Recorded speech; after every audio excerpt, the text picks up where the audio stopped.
hope this finds you well.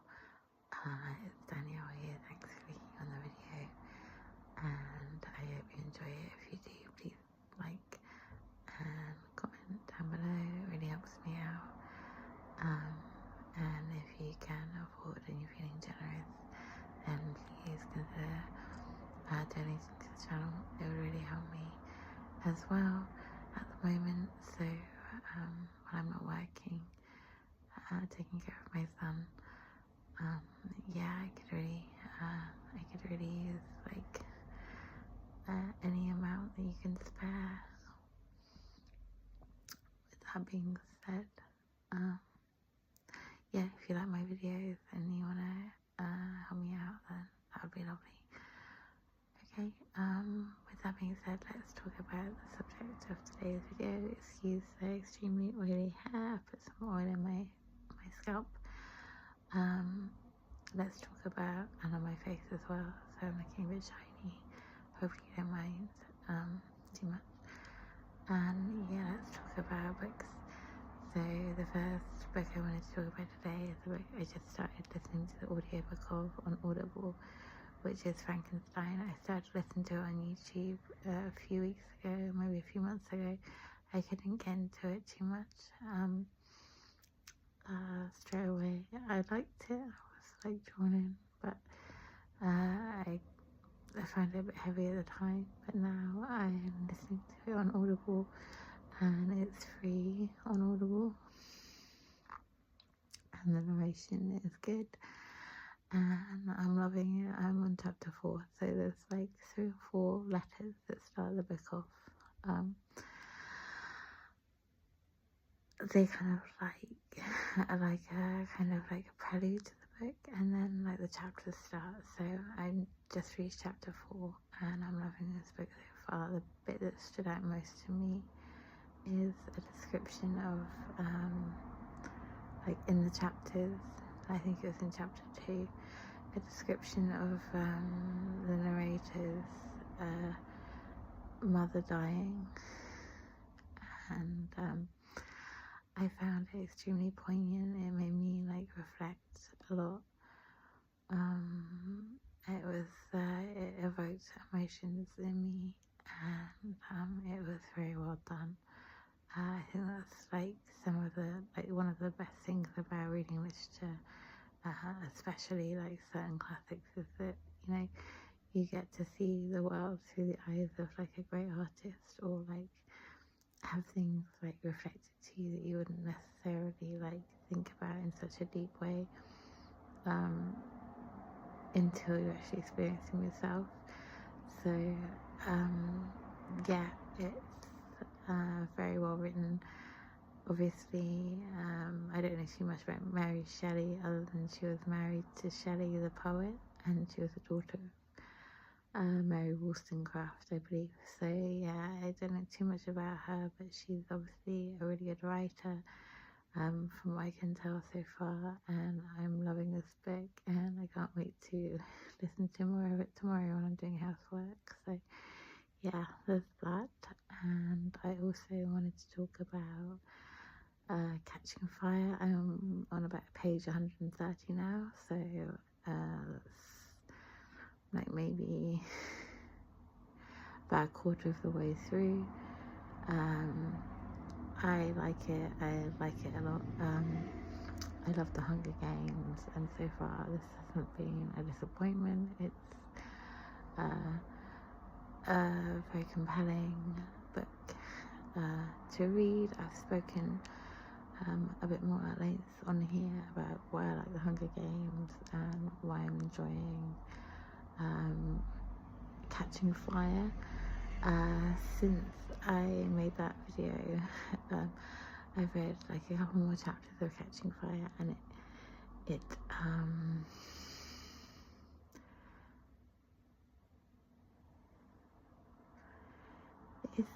is very dramatic. I feel like because it's narrated through the eyes of a young person as well, it kind of like adds to the and it's a young person's book, I guess. Obviously, it adds to the intensity of the narration and of the story itself. So, like, young people feel things very very acutely, and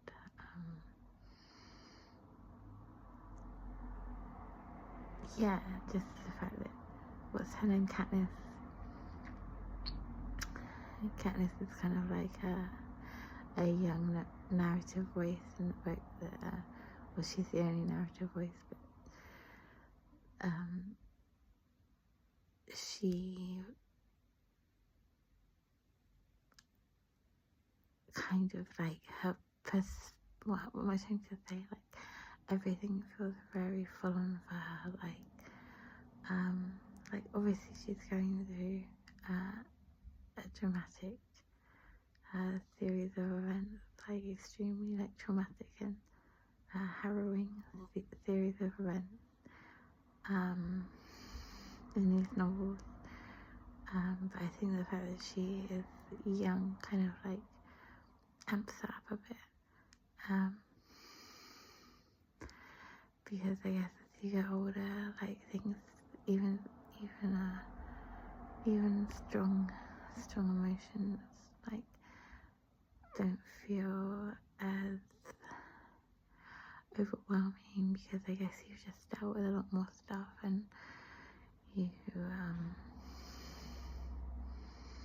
don't see everything as like the worst thing ever happened, because you've been through a lot of bad stuff, or you realise that, you know, you have the wisdom to realise that the worst things will pass.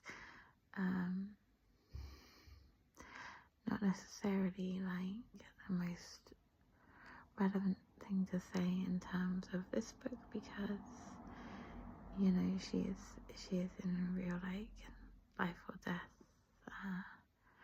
circumstances, and she fears for the safety of her loved ones. She feels they're gonna be wiped out by the capital, people in power, and that's not just her intuition, it's kind of like based off what is really happening as well in the book. But yeah, it's a good book for getting you kind of swept up in the moment, and like feeling a lot of stuff, a lot of feelings, a lot of anxieties and fears. It's not a stressful book to read, but it is high stakes, I want to say, and like exciting. So yeah, enjoying Catching Fire. As I said, I'm about a quarter of the way through. I may read a little bit more. Oh, excuse me. Before bed. And yeah, I was just reading a few more pages of Dr. Hiroshima. I've spoken about this book before, and it's good. It's an amazing book. I'm just amazed by the doctor, who's like a real life historical person. How the doctor, I forget his name, I don't know. Oh yeah, it's on the front cover. Dr. Hachia, Dr. Hachia, Michiko Hachia. Like, I'm just amazed by how like sympathetic and generous he is. Like, obviously he's not a perfect person, he doesn't present himself as a perfect person either. He's not like narcissistic or anything. He's just a very generous and empathic person, and he genuinely wants to help others survive. Or somehow he's miraculously survived, and he's just got a really amazing spirit. He manages to find like delight and joy in in stuff in life, despite what he's going through, despite the huge amount of human suffering and tragedy that he's bearing witness to in his diary. Yeah, he shows a lot of compassion for people that are going through sickness and grief, and he worries about people. He attempts to help wherever he can. He's quite passionate at points. Yeah, so the book isn't really just about him, it's like a historical document, or has become a historical document now, but I think his personality really shines through, and